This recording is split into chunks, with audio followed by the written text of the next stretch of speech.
Hello, everyone. Welcome back to a brand new episode of One Vision. This is Theo, your host for the episode today. Joining us is Tony Fish, an old friend from the UK and also the author of Decision Making in Uncertain Times, his latest book that's available on Amazon. I'll include the show notes in the link. Welcome to the show, Tony. It's been a while. Oh, hello, Theo. It has been far too long, and thank you very much. And yeah, it's good to be back after the summer. Yeah. Oh my goodness, the summer. Let's not get me started. All right. For those who are listening who may not be familiar with your writing, although they should, because you write a lot on LinkedIn. But can you give us a quick recap on what you've been working on? What I've been working on is so I write not because I want people to read. I know that sounds a bit bizarre. I write so I can understand myself. So when I'm sat in a board meeting and I want to ask a question, I've got substance behind why I'm asking my question. And I'm always trying to find questions we didn't know we needed to ask. So I tend to write on topics which most people find a bit weird, to be truthful. And quite a lot of people go, I don't understand why you're doing this. And it's because I tend to be asking a question that they didn't know they had to ask. So at the moment, I've been writing, particularly, this is August 25. I've been writing quite a lot about the problems of the corporate governance of data, and that we look at governance as some methods and processes and oversights and stewardships of organizations, which is kind of like right. But we have a set of processes and methodologies to help us do governance. And those worked very well when we had our old data sets. And now we've got new data sets and new data analysis and tools. The old methodologies and the old thinking don't really work. So the questions I've been asking is, why is our old governance not working with our new problems? And therefore, if we apply our old governance thinking to our new problems, do we end up actually not being able to make the right decisions? And therefore, what structures do we need to provide governance with our new data sets? So it sounds a bit weird, but I'm very much of the opinion that if we don't ask the right questions, we won't end up effectively, doing what we intend to do. And to ask the right questions, we need to know we have the right choices on the table. And if you don't know if you've got the right choices by asking questions, we end up a bit stuck. Tony, I know I should have known this because you and I have been talking for quite a few years. But remind me, you didn't have a philosophy degree, did you? Because you sound like a fintech philosopher. I'm just like, So oddly enough, I have an engineering degree. So I read electronics, computing, mathematics, but also with cybernetics. So in the time between when AI didn't really even exist, cybernetics was around at the end of the 80s, which is what I ended up doing part of. From there, I actually went and did a postgrad in psychology. I then did a second postgrad as an MBA. I then did a next degree in psychology. And it was psychology and philosophy. So kind of like, yes, I've got it, but it was based on complexity as opposed to just studying pure philosophy. interesting. You're like onion. I'm peeling the layers and still learning. All right. Back to governance. You're just Yeah. talking about you like to look for questions we didn't know we have to ask. And talking about corporate governance of data. One of your latest article that you had, you talked about open governance and closed governance. And there you said, quote, whilst open governance emphasizes transparency, participation, and collaboration, closed governance prioritizes control, compliance, and risk management. Effective governance in uncertain times requires not picking one of these models over the other, but an understanding of how to combine the two fundamental modes of operation. How should executives and board members, because I know you work with a lot of them, how should they think about governance in modern times? Or perhaps you were alluding to that in what you're writing about. Yeah. And in a way, there's two ideas, two philosophies, two methods, two processes, and they are this open governance and closed governance. And government and civil service and charities tend to work on open governance. Corporations, for profit organizations tend to work with closed governance. So it's not that one's better than the other. They tend to be different in what they're trying to achieve. And you're right, the open governance prefers or has an emphasis on transparency, participation, and collaboration over and ahead of trying to do all the compliance stuff. Whereas closed is looking for that control. It's looking for compliance and it's looking for risk management over and above trying to do everything else. So it's not that it's about what you bias towards and what you emphasize in what you're trying to achieve. The difficulty is that a modern governance kind of wants you to combine the two models. And this is where it's all starting to get a bit tricky because they don't combine very well. So what I've been writing about is the difference, two new models effectively which combine open and closed in different ways, one called bridged and one called bonded. And it's taking the natural emphasis of either open or closed, but actually rather than just saying stick with the closed model, this is how you emphasize some of the bits you need from the closed model within your structure far better. Why does this matter? Because of data, basically. And most people wander into data really not understanding what it is. And they don't understand that data isn't a bunch of tick boxes and it isn't a bunch of analysis tools. If you've got the wrong ontology, the wrong structure, the wrong taxonomy, you've labeled data wrong, you don't understand what data is, you can't actually apply some of the tools to it. And then certain data sets you can get certain ideas from and results from, and they need this crossing of the two governance structures. So financial data and the governance of control, the closed governance model works really well on financial data. The closed model works disastrously on consumer and customer data because customer data is dynamic. It's always changing. And actually what you did last year is utterly irrelevant to what you're going to do next. So trying to do compliance on some of the customer stuff other than legal pieces means that you end up with the wrong tools trying to create value. So I'm interested in these crossovers between the models, not because I think they're right or wrong. I'm not proposing that we do some of this stuff. It's to make us ask questions of the data. And if we ask questions of the data in a better informed way, we're going to get better decisions. So I'm trying to help people see better ways to ask questions. Which is interesting because when you talk about data, you just talked about financial data versus consumer data. In the world that we live in right now, that we'll continue to drive towards is this whole machine where it's ingesting a lot of data and trying to help us make decisions on what we need to do, both from a personal perspective as well as from an organization perspective. So, what are some of the biggest challenges that you think we will see today in our industry as we navigate back and forth between the worlds? Yeah, I think there's a whole bunch of things that come forward, and particularly we're living in a time where everybody's talking about agentic AI and how the agents are going to come forward.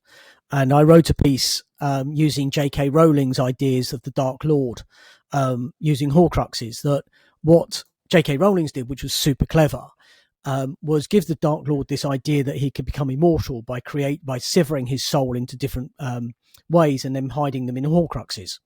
But she used the cost that if you divide something, that actually you lose something. And so she had the idea that the sum of the parts is less than the whole, or the whole is worth more than the sum of the parts. And we've got this same thing with what we're doing with our privacy. Our privacy has been sliced up across thousands of platforms and thousands of services, such the point that our privacy is worth less than it was way back. But we never lost our privacy. It's just that we gave it up in little slices. And the same with our identity. And what's happening is agentic AI is coming along, and that's going to do the same for our agency.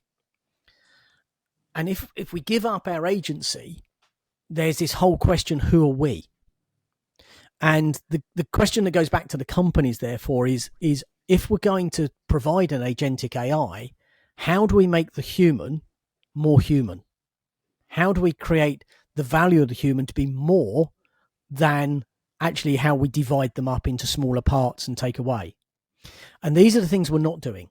And therefore, you've got to act as ecosystems. You've got to act as collaboration. This isn't, Google versus Apple versus Microsoft versus whomever, because if they want to enter into this agentic AI, or whoever wants to enter into this world, they've all got to collaborate, because Hmm. otherwise they will divide our souls and we will give up our agency and we'll feel we're less human, which is where we feel the fear is. So how do we collaborate that we're not going to divide it up and become less than the sum of our parts? And, banks as part of that is, they are vitally important for payments. And, who's going to say you can take this payment? And how do the banks know and actually turn around and say, I can be trusted because the agentic AI you're going to use is going to make you a better person, a better version of yourself, not worse. You're going to retain your agency. You're going to retain your thing, your humanity, your dignity, your ethics, your moral code, because actually we've gone and looked at that agentic AI and we've decided actually this one is valuable to us and humanity. And therefore we allow payments to come from this company because we trust them. And therefore you trust us, we trust them. You've ended up with a better solution. It's fantasy land at the moment. Everybody's just trying to maximize for profits and maximize for, yet us, the consumers, are going, I don't want you to maximize for profit. I want you to maximize for humanity. So we have these massive dilemmas and challenges coming along, which are governance challenges, because Very, people at the very true. board have got to ask these questions. It's similar to if we take a step back and look at where the world is today and how much money and resources we are spending to chase after certain, shall we say, fantasy land, borrowing a word, of the technology versus things that should and could benefit humankind, going after those, and how do we make decisions between the two? And I feel like we're a little bit out of balance right now. But what you just said, though, it brought up another question about accountability and security, right? So when we think about a world where magically somehow we or the bank would entrust a certain agent to execute actions on our behalf, if things do go wrong, and things will go wrong, whose responsibility would that be? And I think that's a big question that not just even banks, social media, a lot of the tech companies, is a question we have not solved. And it goes back to some of your original writings in your first book, because you picked up on some of these themes that, if if if we want to create a better world, we're not going to create a better world by being divided up. Mm-hmm. By being, each of us has to be sustainable as opposed to just you be sustainable. Each of us owns a level of responsibility, accountability, and responsibility. Yet we're dividing systems which actually are taking away accountability and responsibility. And we see this, in the news every day, where our leaders, as in political leaders, and our the CEOs of businesses, aren't really held to account, and they can't be held to account. We seem to have lost the structures to be able to hold people to account. That how do politicians lie with such a degree of lying that actually, when fact checked, they don't care? And it's like, how have we got to that state where actually the media will propagate the lie because they think it's really interesting, because it generates clicks, because that's their business model, because they have no other model? So who owns the responsibility for saying, actually, we shouldn't propagate lies? Is it because the politician will lie because the media picks it up, which gives them more coverage? If they get more coverage, back to the old adage, every form of media is good. Every form of advertising works. And we're living in the consequences of the results of our own models because we're not asking the questions at the board. Is this going to be better for us? Is it going to be better for society? Is it going to create a better humans? Are we going to create better societies? Are we not asking the right questions, or are we not even bothered with the answers? I think you're spot on with both. And if you ask the right questions, as I know, and I'm not saying I have the right questions, if you ask questions people don't want asked, they just ignore you or they get rid of you. And if you do ask them, they want to find desperately ways to ignore them. So one of the ones I've called for a while, which I just think would be fun. So in terms of companies' board minutes, I think board minutes are a complete waste of time, absolute waste of time. And actually, what the regulator, particularly of fintech companies and finance, any regulated business in finance world, they should ask for board papers which do the following: who asked the question and what was the question that was asked. That's all you need. Okay. In the background, you record what the answer is, but obviously the answer is confidential. But then something goes wrong, and you go back over the minutes, which now lists all the questions. And if that question wasn't asked, the directors have been naive. They haven't done their duty. If they did ask the question, then what was the answer? And how do they justify that actually something else? Now, if something goes wrong and they have asked the question, they've been on top of it, nobody's to blame. But why do we not list the questions that board ask? Why? Because actually it'd make us all accountable. What's the one thing everybody who's reached director level wants to avoid? The very accountability that they actually should be held to as their fiduciary duties. It's accountability. Goes back to the exact same problem we started with. Which is, So so your question's spot on. Absolutely insightful and completely relevant. unfortunately, I don't have an answer to that. um, Hey, but if there's somebody listening to this who has, please share it. Copy me in, and I will propagate it, and I'll tell you how wonderful you are, because I would bloody love to have lots of opinions on it. yes, me too. Me too. Me too. With that being said, though, and I think you're absolutely right. There's a question of accountability. There's a question of how do we address certain subject depends on what direction the wind blows, which is precisely what we've been seeing for the last few years. When but there is still the practical side of things, right? There is still the practical part where we see the news, we read the news, people are having FOMO about, for example, AI, and they see JPM doing XYZ, they see Capital One doing XYZ, and they said the first question is, what is our AI strategy? Without even thinking about is, does it even make sense to use technology to solve certain problems? And going back to asking the right question, what are the problems that we have? Let's start with that. So with that being said, what would you or how would you advise bank boards to ask the right questions? What are the things that they should actually be thinking about? I'll give you a series of questions. Okay. And I'm not saying they're the right questions. I would suggest they're better questions. And the joy about saying they're better questions, it doesn't mean they're the end result. We can still get better questions. They're questions on a journey, but they're questions we should be asking both ourselves and at, reality is any form of management meeting or leadership meeting. And they're questions that you don't normally sit back and go, oh, that's an obvious question, which is what I like. So the first question would be, what assumptions has our data inherited from the humans who created it? What assumptions has our data inherited from the humans who created it? It's reflective. Okay, there's another question will be, how many people in our organization are trapped by systems they cannot escape? How many people Ooh, that's a tough one. how many people in our organization, so it's just a measure of people, are trapped in systems they cannot escape? Another one, what is our data optimizing for that we never explicitly chose? What is our data optimizing for which we never explicitly chose? On the sort of positive side ones, when did our information system last surprise us, and what did we learn? This one, to me, is always a valuable one for a board, which is how do we know our data is serving our purpose rather than serving itself? I like that too.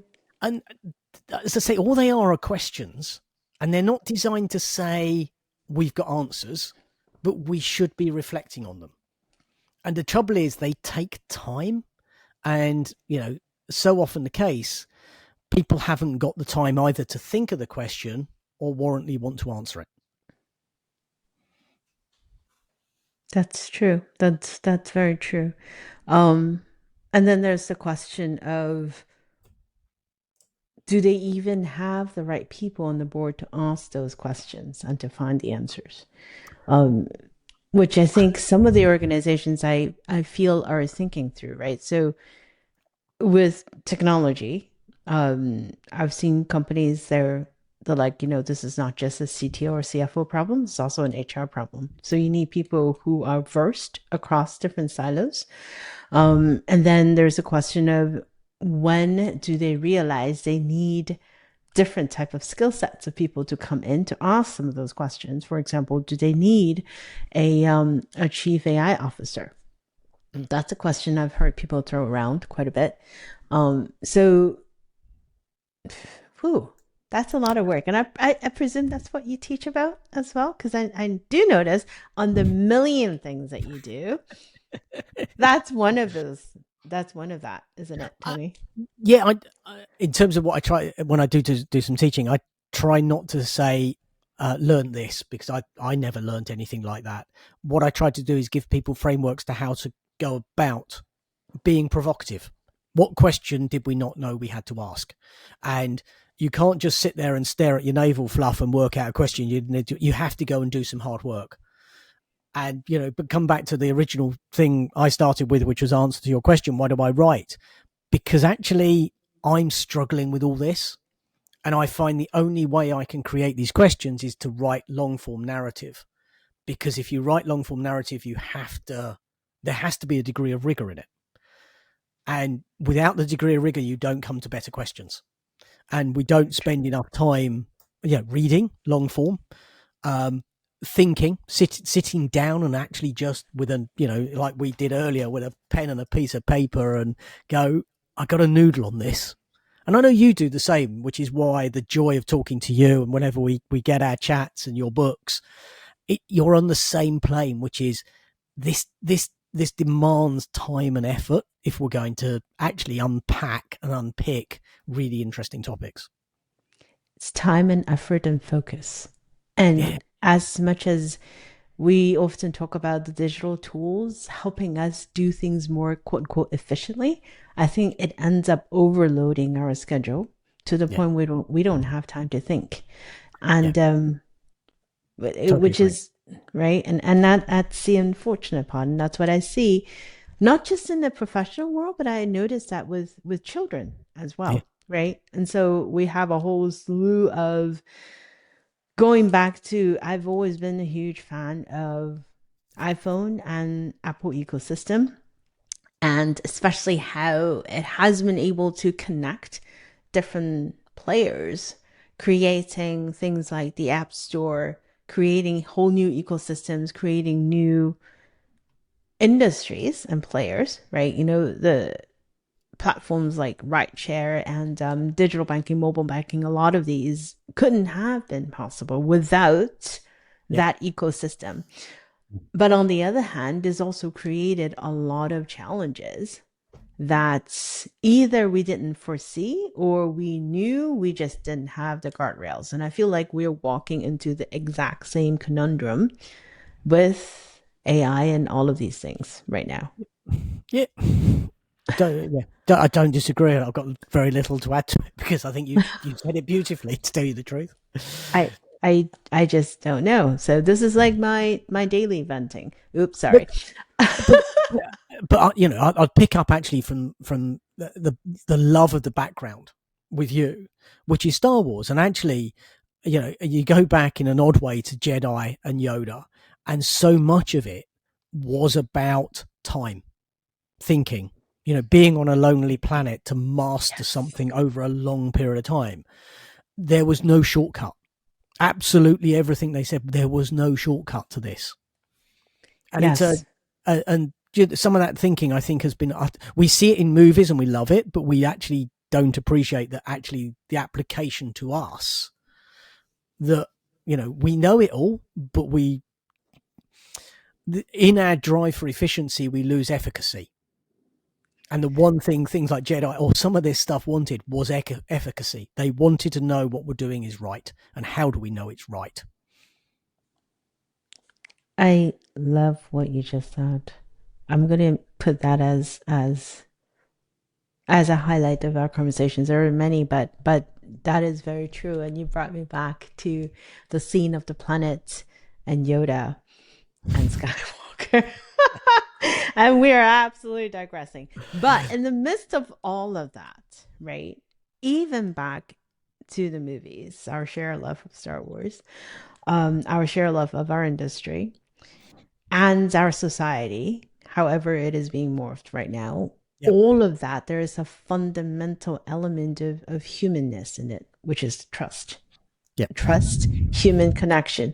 You and I connecting virtually, Yep. but you and I also connecting and personally in real life. Is trust eroding in the age where we're all trying to optimize for everything? This is a follow on of what we just said, right? We're losing efficacy in our drive for efficiency. When we're trying to optimize our time, optimize for even encounters, right? In meetings, we have agents running things, or we think we'll have agents running things, and automation and efficiency and all of that, because that's all we see. Are we removing humans from the equation?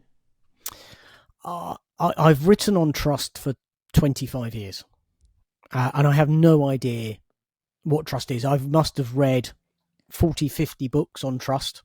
Um, and most of them, some of them will know, some of the people won't know. All I've come to a conclusion in my own way is trust is a journey and not a destination. And we carry on believing that trust is a place we end up at, but we never get there. And therefore I understand, like, my barn behind me, I understand that nice piece of oak above my head. There's a degree of trust that it's not about to come down because of the joints and the size and everything else. But in that doesn't translate to humanness. And some of the things that are coming forward, is this whole piece about what makes somebody bold, what makes somebody curious, what makes somebody courageous, what makes somebody thoughtful, what makes somebody empathetic. But you can't be all of these things at the same time. And this is, I think, some of the struggles. You can learn what empathy is, and I often use this story. So I'm a neurominority, I'm severely dyslexic and autistic, and I don't desperately understand empathy. Never have. I've read books on it, and I've learned it. Now, the question I have quite often in front of the class is, I've now told you that, okay, is my empathy, because I've learnt it, less human or less authentic because you now know I've learnt my empathy? Now, that forces them into a dilemma, because if they tell me my empathy is less, therefore I'm not a human. So they can't do that. Because how do you make a judgment of somebody's human? It's because they've had to learn something. We all had to learn a language. We've all learned various things. So how can you say learning something is less human? So we don't. So then you move to the next thing and say, well, if you can learn empathy and you can learn everything, why can a machine not learn empathy? Because it can't think? I Well, don't then know. That's an easy answer, this is but where that's we're not. going. But these are the struggles that I think people are starting to have to face up to, that actually some of the assumptions we've got about what is a human are fundamentally coming into focus, because learning something is not human.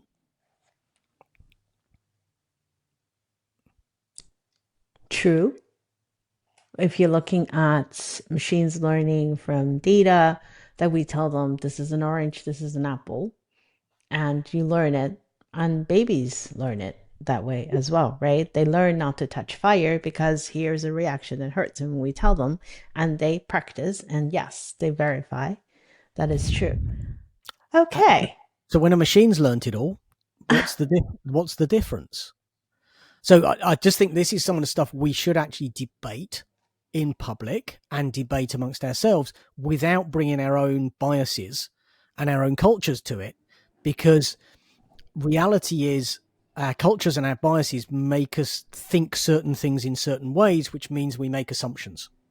And we've got to find ways to challenge our assumptions, which are not trying to fundamentally challenge somebody else's identity, because you end up with paradigm attachment. We're all attached to something which gives us an identity. And when you challenge what fundamentally somebody believes is their identity, you're not challenging their identity, you're challenging them personally. And when we take it personally, we become defensive. And all of our systems have made us defensive. And yet we've lost, therefore, an openness, which is actually part of being human.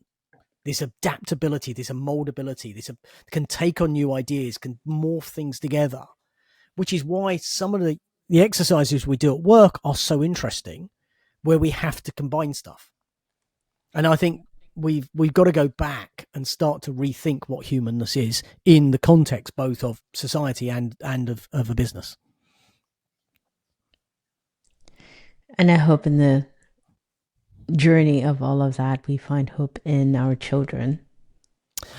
So hope's an interesting one. I've got to Yeah. cover this off because one of the things I've been writing about is the problem with AI and fraud. And this is particularly in a banking context because fraud really hurts people in the banking sector. But the ability to lie and therefore commit fraud is actually super easy. In virtually every human has mastered the ability to lie. And therefore machines are learning very, very quickly how to lie.